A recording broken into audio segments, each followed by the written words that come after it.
Hi and welcome back. This is part 2 of the first chapter of Skeleton Man by Joseph Bruchac. I sang the lonesome song very softly to myself. Hey you, hey ya, nay. I kept on singing it, even though no one answered. It made me feel less alone, and I fell asleep. The next morning was easier. I got up, got dressed, had more cornflakes, brushed my teeth, and caught the school bus at the bottom of our driveway. I didn't say anything to anyone about Mom and Dad being gone. They're on a trip, I kept telling myself now. Everything's fine. They'll be back. I even remembered to make up a really official-looking note on my computer saying that I'd been sick, and that was why I'd missed school.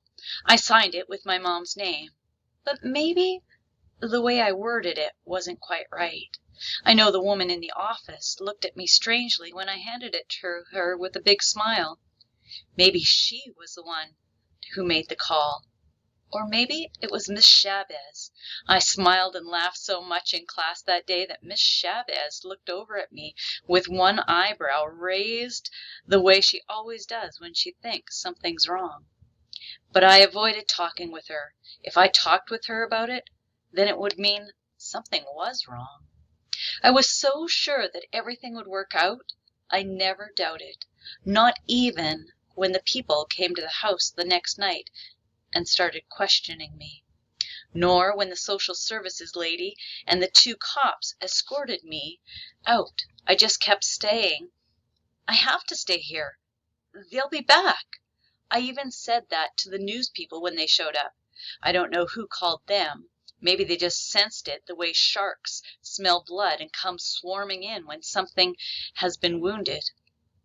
It just looks like I was crying on the TV show. The microphones make your voice sound all weird, like you're hysterical or something. And the lights make your eyes look all wild and scared. They even made mine water so much that you might have thought I was crying. I wasn't. I knew Mom and Dad would be back. I still know they'll be back. But I don't want to talk about that. I just wanted to explain that I was never afraid. Not at all. Not until later that night when this old guy showed up. Molly, the social services woman said, someone is here for you, one of your relatives. That was a big surprise to me. I didn't know I had any relatives anywhere near here. Mom is an orphan, and all Dad's closest relatives are dead.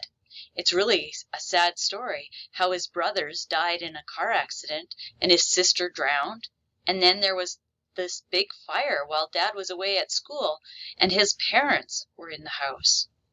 That left only his 2 aunts to raise him, but they were old people, and they died before I was born.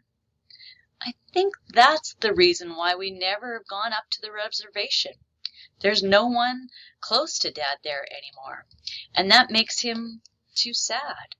But Dad had said that there were cousins, and that maybe sometime we'd get to meet them, although I think they live way out in California. The social services woman led me into another room. A tall, elderly, thin man with stooped shoulders, all dressed in gray, even his shoes, was standing there looking out the window. Here's your niece, the social services lady said in a chirpy voice. He turned around to look down at me with a face that was so thin it looked like bone. He didn't look Indian. Though his skin was almost as brown as my dad's, it was as if he had dyed it that color.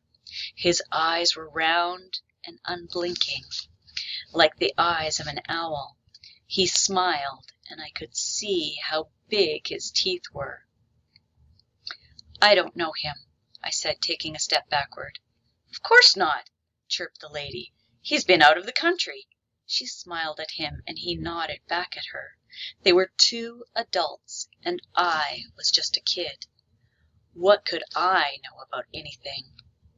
You see, she said, taking the tone that certain grown-ups use with children and idiots who are the same in their minds, this is such a wonderful coincidence. Your great-uncle here moved into our town just 2 weeks ago without even knowing that your father, his own dear nephew, was here. He just happened to see the story on the news and came right over here. You are his flesh and blood, dear.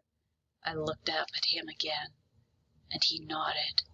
There was a little smile on his face. It was as if he knew what I was thinking, as if he knew I knew he wasn't who he said he was. But there was nothing I could do to stop this. I don't know him, I said again. I've never heard of him, and I don't care if he is my uncle. My parents will be back soon, and my teacher said I could stay with her if you're worried about me being home by myself. That's true. Miss Chavez had left only an hour ago. She had come to the offices where I was being kept. She agreed with me that my parents would be back soon, but she suggested that just for now I might like to stay with her so I wouldn't have to be alone. But social services wouldn't hear of it, not when an actual relative was coming to get me. The lady shook her head. She was losing her patience. Dear, she said, we have checked things very thoroughly. She turned and gestured to the tall stranger she was determined to hand me over to. The expression on her face said she was very sorry to bother him, but they needed to humor me to keep me from making a scene. He reached into his pocket and pulled out a big wallet. It was covered with snakeskin. Here, she said, taking the wallet and holding it out to me. I put my hands behind my back. I didn't want to touch it. Oh, she said in an exasperated voice. Look. She flipped the wallet open. There was a driver's license with a picture of the man who was saying he was my uncle. The picture looked more human than he did, but it was him. I looked over at him. A horrible thought came to me. Maybe I was the only one who could see him this way. Maybe he looked normal to other people. I snuck a glance at him. He gave me a little nod and knowing smile. A shiver went down my back. Dear, look here, the lady said, her impatient finger pointing to the license. There was his name, the same last name as my family's. She flipped the license over to show me another clear plastic pocket with a photo in it. It was the smiling face of my father, the high school graduation photo he had shown me more than once. She flipped again, and there was a picture of my dad and Mom's wedding. The photos were just the same as those my dad always carried in his wallet. That wedding photo even seemed to have the same torn corner. She slapped the wallet shut and handed it back. Then it's settled, she said. Until your parents return, you will be in the custody of your great-uncle. And that was that. Unlike in a court of law, when grown-ups make a decision about a kid's future, there is no appeal. I was just so worn out from all the attention that I didn't protest. I let him take me to this spooky old house. Wait, what was that? Footsteps, heavy ones on the stairs. Now I am afraid. And that's the end of chapter 1. It's a little bit longer, but thanks for bearing with me. Hope you're having a great day.